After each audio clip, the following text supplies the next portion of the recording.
Hello అండి. Hi అందరికీ. నూతన సంవత్సర శుభాకాంక్షలు అందరికీ. మేము మాత్రం ఈరోజు 31ని మా చేనులోనే జరుపుకుంటాము. ఎందుకంటే మా వాళ్ళందరూ అన్నారు కదా, ఇన్ని రోజులు మనం కష్టపడి ఏరినాం కదా, మనం 31 మన చేనులో జరుపుకుందాము.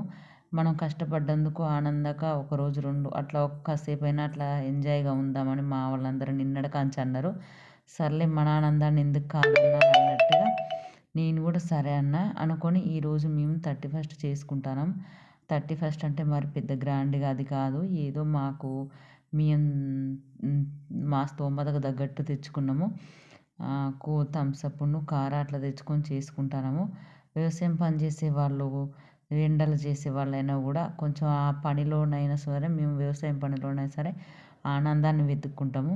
అంతేగాని ఎండ కొడుతుంది అయ్యో! ఎట్లా ఎట్లా ఈ పని చెయ్యలేము, ఇంత ఎండలో చెయ్యలేము, ఇంత వానలో చెయ్యలేము అని అస్సలు ఫీల్ కాము. అది ఎంత ఎండ కొట్టని, వాన కొట్టని మేము ఆ ఎండలో కష్టపడైనా సరే, ఆ వానలో కష్టపడినా సరే దాన్ని మేము అలానే ఆనందాన్ని వెతుక్కొని పని చేసుకుంటాము. అందరు ఇంటి దగ్గర కేకులు కట్ చేసుకోవడం కానీ, ఇంటి దగ్గర చికెన్లు, మటన్లు అలాంటివి చేసుకొని డ్యాన్సులు, డీజేలు పెట్టుకొని డ్యాన్సులు అవి ఇవి చేసుకుంటారు కదా. మాకు అట్లా కాకుండా మాకు మా ఊర్లోనే తోటలో మేము చేసుకుంటాం 31. ఎందుకంటే 5, 6 రోజుల కాంచి ఎండలని అనుకుంటా కష్టపడి ఏరుకున్నాం కదా తోట. అందుకోసమే మా వాళ్ళందరూ మనం ఇవాళ కొంచెం సంతోషంగా జరుపుకుందాం అనేసరికి సర్లే అక్క మరి జరుపుకుందామని నేను కూడా అన్న. అని సంతోషంగా మాకు ఉన్నంతలో మేము తెచ్చుకున్నాము. ఎవరైనా సరే మనం చేసే పనిని ఇష్టంగా చేయాలి. కష్టపడి చేస్తే మాత్రం అస్సలు ఆ పనిని చెయ్యలేము. మనకు యాస్టకొచ్చినట్టు అవుతుంది. ఇక్కడ ఏమైందంటే ఇక చేతులతోని పోతే అంత బాగుండదు కదా అని అక్కడ చూడండి ఆ అక్క గ్లాస్తోనే అందరికీ ఈక్వల్‌గా ఉండాలి. మరి అందరూ ఒకరి మనసు కూడా చిన్నబుచ్చుకోవద్దు కదా.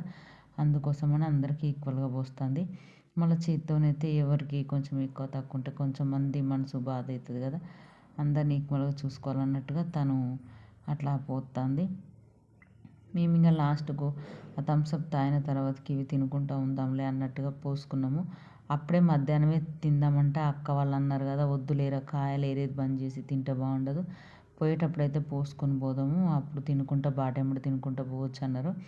అంటే సరే అన్నట్టుగా నేను కూడా సరే అన్న తర్వాతకి ఈ అక్క ఇక్కడ ఫుల్ కామెడీ చేస్తుంది. ఆ అక్క మాత్రం చాలా అంటే చాలా సంతోషంగా ఎంత కష్టం ఉన్నా సరే అక్క అందరిని నవ్విస్తుంది, అందరితోనూ ఫ్రీగా మాట్లాడుతుంది. ప్రతి గ్రూప్లో ఇలాంటి అక్క ఒకరుంటే మాత్రం ఫుల్ ఎంజాయ్గా ఉంటుంది.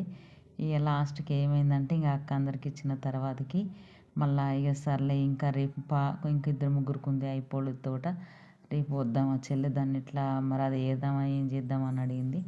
లాస్ట్కి అందరికి ఇచ్చిన తర్వాతకి ఆ అక్క కూడా నాకు కొంచెం ఉంచింది, తను కొంచెం తీసుకున్నది. మనం ఎప్పుడైనా సరే ఈ పని చేసినప్పుడు మాత్రము వ్యవసాయం పని చేసే వాళ్ళని చాలామంది తక్కువగా చూసి తక్కువగా మాట్లాడతారు కదా. అట్లా అస్సలు మాట్లాడొద్దు. మేము చేసే పని మేము గర్వంగా చెప్పుకుంటాము. వ్యవసాయం అని చిన్నబుచ్చుకున్నట్టు తక్కువ అట్లా చెప్పుకోము మేము. ఈ వీడియో ఏంటంటే అంతకుముందు వీడియో ఇది. ఒకరోజు తీసింది కాదు. మేము ఫస్ట్ రోజు రాగానే కొంచెం ఏరిన తర్వాతకి ఓ చెల్లె కాయ అయింది పోసుకుందిరా అని అక్క పిలిచింది.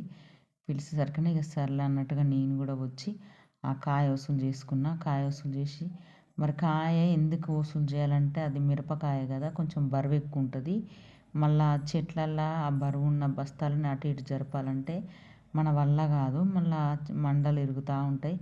అందుకోసమని ఆ మండలు ఇరగకుండా ముందే మనం కొంచెం కొంచెం కాగానే వాళ్ళ కూలోళ్ళ కాంచి మనం కాయ వసూలు చేసుకోవాలి బస్తాలలోకి, లేకపోతే ఆ మండలన్నీ ఇరుగుతాయి. మేమైతే మా సైడ్ అట్నే చేస్తాము. ఇక వీళ్ళకి అటు ఇటు మనం అన్నం తినే టైం అయింది. నేనే అక్క అన్నం తిందాం రండి మరి టైం అయింది కదా అని పిలిచిన. ఎందుకంటే 1:30 అట్లా అయింది టైము. ఈ చలికాలం కదా మరి లేట్గా తింటే మళ్ళీ అరగదు. అందుకోసమని 1:30కి అట్లా తింటాము మా దగ్గర.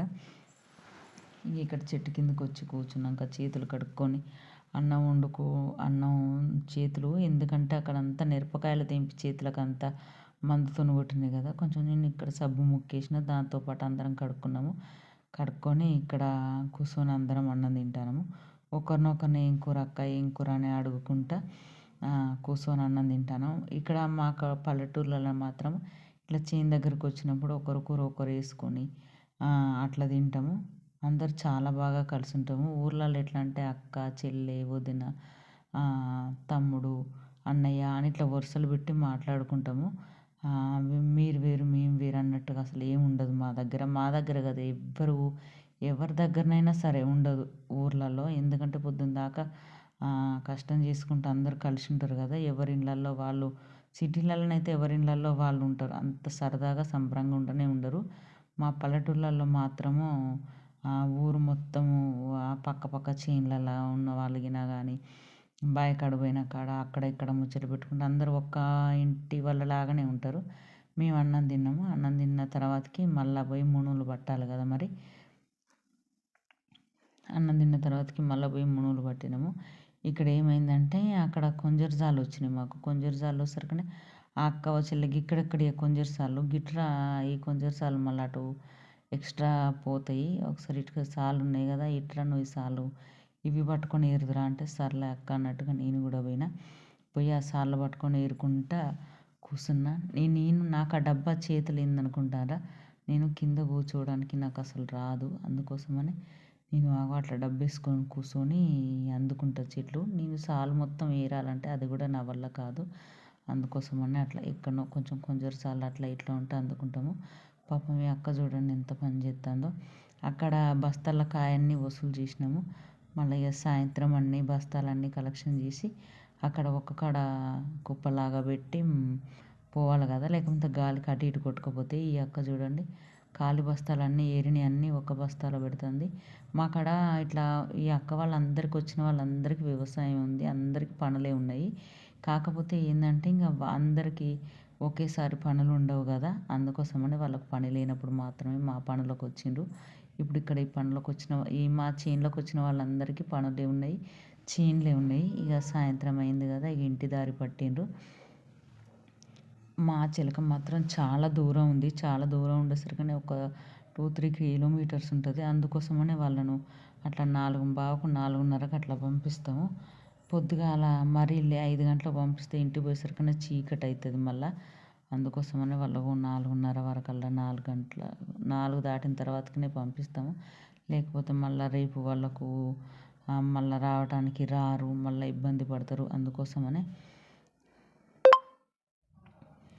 చూడుర్రి అసలు అక్కడ బస్తాల కానుంచి ఇక్కడ చిలక నుంచి అక్కడ రోడ్డు పోవాలి, ఎంత దూరం ఉందో అసలు. వాళ్ళు మళ్ళీ ఈ మండలంలో దెబ్బ నడవరాదు కదా, అందుకోసమనే వాళ్ళు చిన్నగా నడుచుకుంటూ పోయి చేస్తారు.